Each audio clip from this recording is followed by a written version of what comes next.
What's up, Ego Hackers? Welcome to the C.S. Joseph Podcast. I'm your host, C.S. Joseph. This is Season 14, Part 4, Duality Pairs.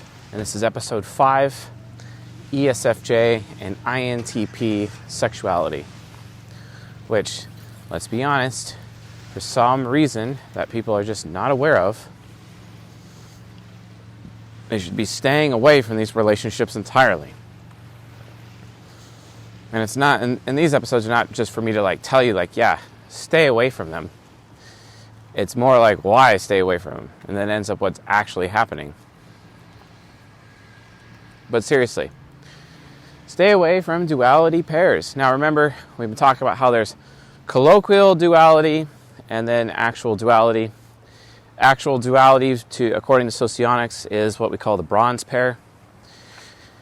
And the bronze pair is probably the best that people can get. It's also known as a natural pair.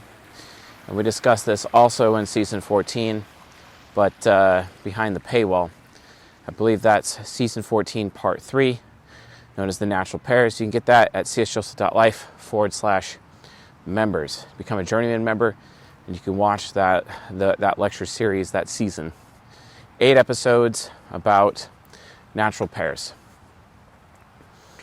Then there is colloquial duality, which is what most people on the internet are not even aware of.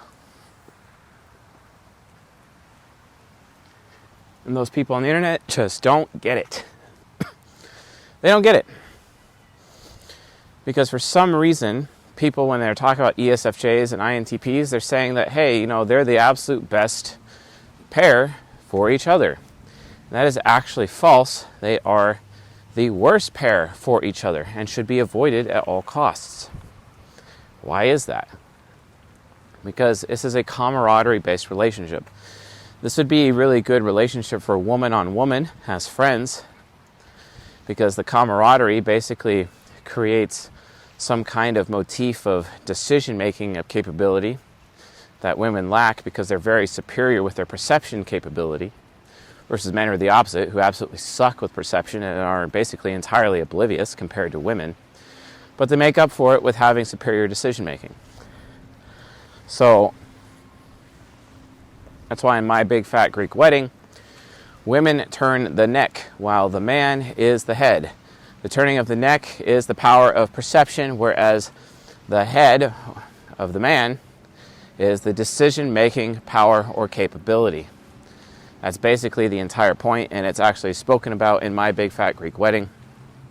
Oddly enough, I believe some of the girls in the women's group, which you can join our women's group at discord.gg/egohackers, and then message Stephanie or Jolly, and they'll be able to help you get in if you do want to get in.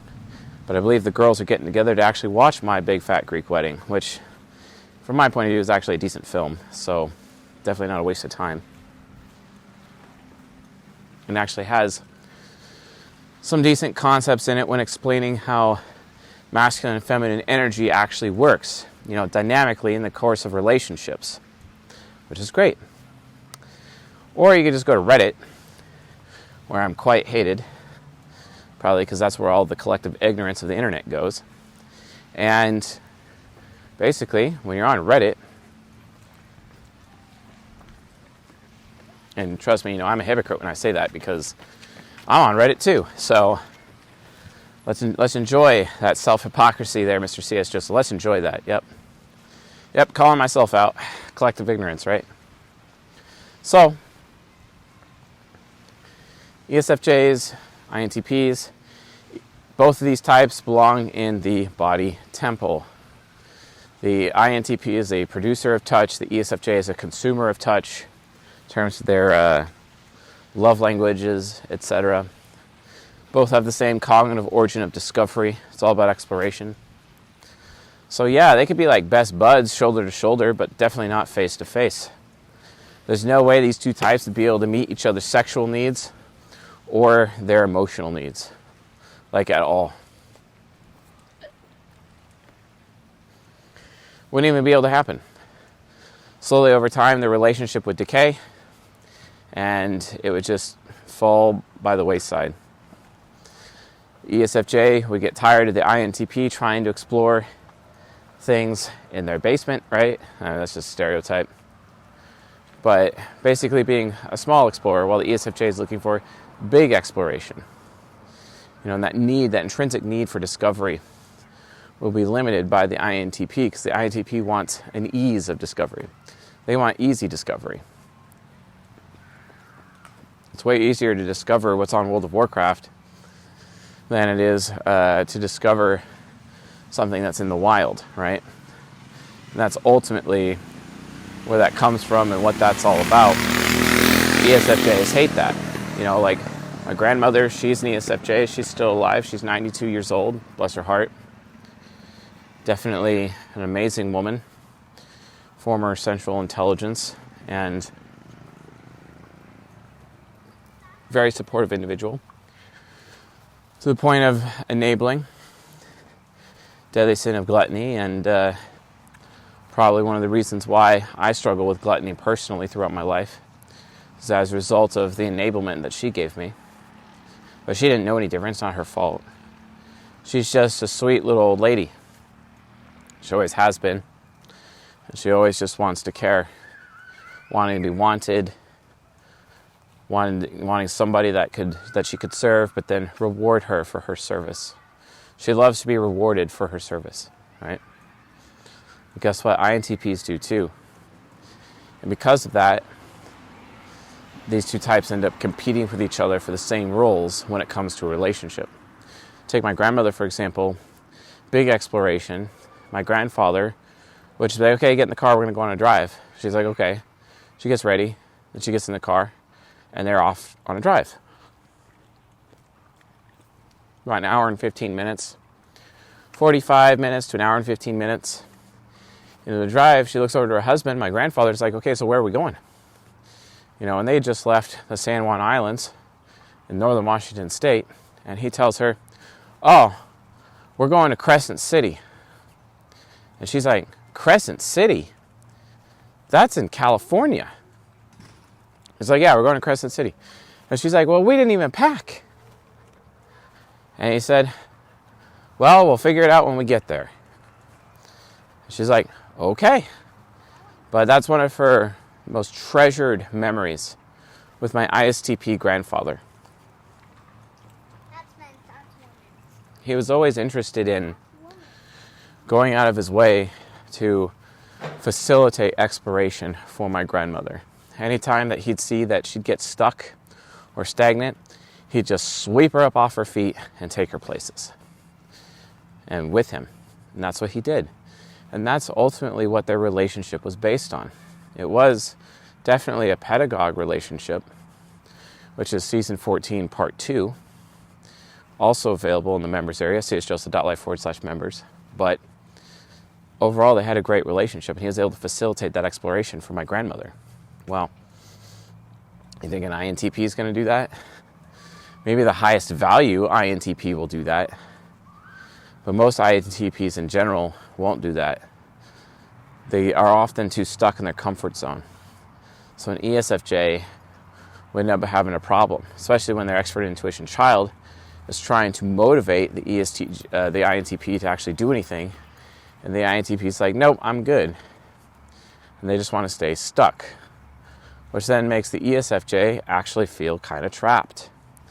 And it's like, well, my purpose here is to discover new things, and you're like destroying my purpose.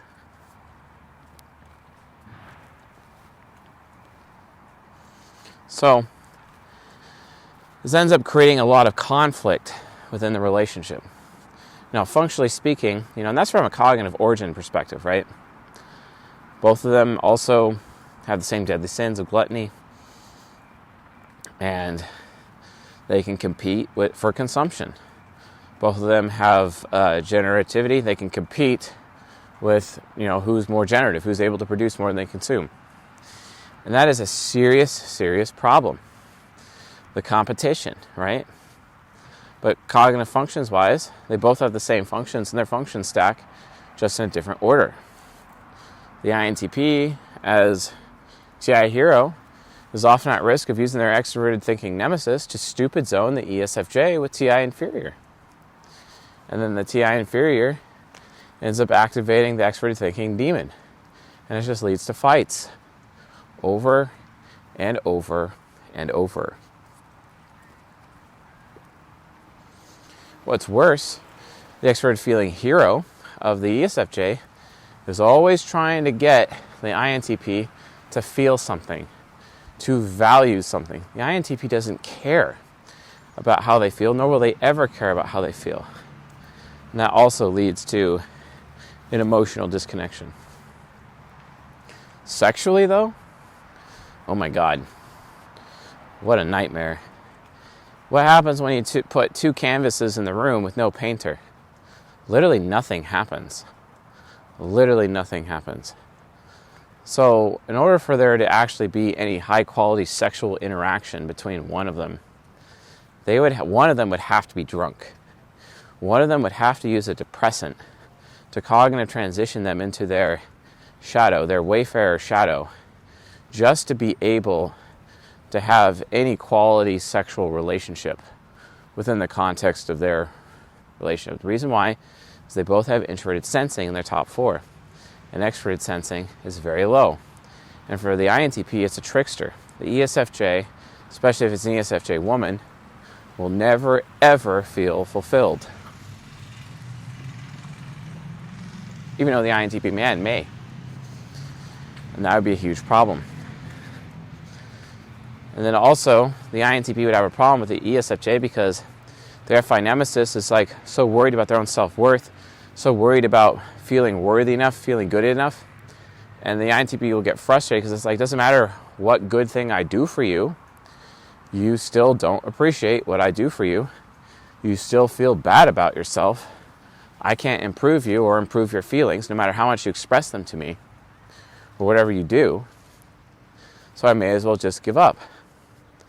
And that's what duality relationships are all about. They're all about, I may as well just give up. And that's why people, when it comes to sexual relationships, just do not get into duality relationships. There's really no point. Duality relationships, colloquial duality, only matters for friends, to sharpen each other, to learn from each other. They are shoulder-to-shoulder relationships where they can work together to solve a task. They are not for face-to-face relationships. Therefore, if you're an ESFJ, avoid INTPs. If you're an INTP, avoid ESFJs. Fair warning though, I have noticed many people within this community having a problem. And that problem is that many of these people in this community think that they can accurately type themselves and others. Then they watch these videos. They'll watch this one. Let's say an ESFJ or an INTP is like, oh my God, I'm in a relationship with my polar opposite. Maybe I shouldn't get with them. And I'm just like, no. That's not how it works, because it is actually extremely rare. Maybe less than 1% of the time, you might find somebody in a relationship with their colloquial dual. It's extremely rare. We're talking so rare that I can basically safely assume that if someone believes they're in a colloquial duality relationship, this high camaraderie relationship, this relationship of polar opposites, I can assume that they're wrong or that someone is actually mistyped. Because people oftentimes watch my videos and they're like, okay, I need to end this relationship, and the relationship ends. Only for themselves to find out that they were mistyped themselves or their partner was mistyped themselves, and they actually had like a golden pair or a natural pair, and that the relationship would have been really, really great. But because people are so bad at typing properly, that they end up screwing themselves. This is why I highly recommend you actually go out of your way to get typed. csjoseph.life/coaching. Eventually we're going to have a coaching sale in the future, or eventually we'll bring back our big essentials sale that was at csjoseph.life/essentials. But when that sale is back, you guys should really jump on that, because you're getting like 90 days of Journeyman and 90 days of Acolyte plus 30 minutes of coaching, which is an insane deal. It's an insane deal. Like, for the price of a coaching session, you're getting all of that. So whenever that sale goes back out, you might want to check that out. But we're going to have a coaching sale around the corner, actually. So I think it'll be in very late fall or early winter is the next sale. So it'll be a while. But if you can't wait and you're watching these videos and you're wondering, am I really in a compatible relationship with my partner, with my other? I hate saying the word partner, by the way. I get triggered every time. I hate that word. Hate it with a fiery passion. It's so dehumanizing. It's so emasculating. It's so anti-feminine. It's just gross. I hate that term, partner, that politically correct term. And I very much enjoy how the Ego Hacker community is very anti-politically correct. So let's keep that going. But yeah, the bottom line is, though, just avoid these relationships. If you think you're in one of these relationships, verify first. Hire an expert to do the typing. Me or one of the coaches on my staff. But other than that, just seriously, realize that you're probably wrong. So don't be making life decisions until you know for sure. So anyway, folks, thanks for watching and listening. Like and subscribe, and I'll see you guys in the next episode.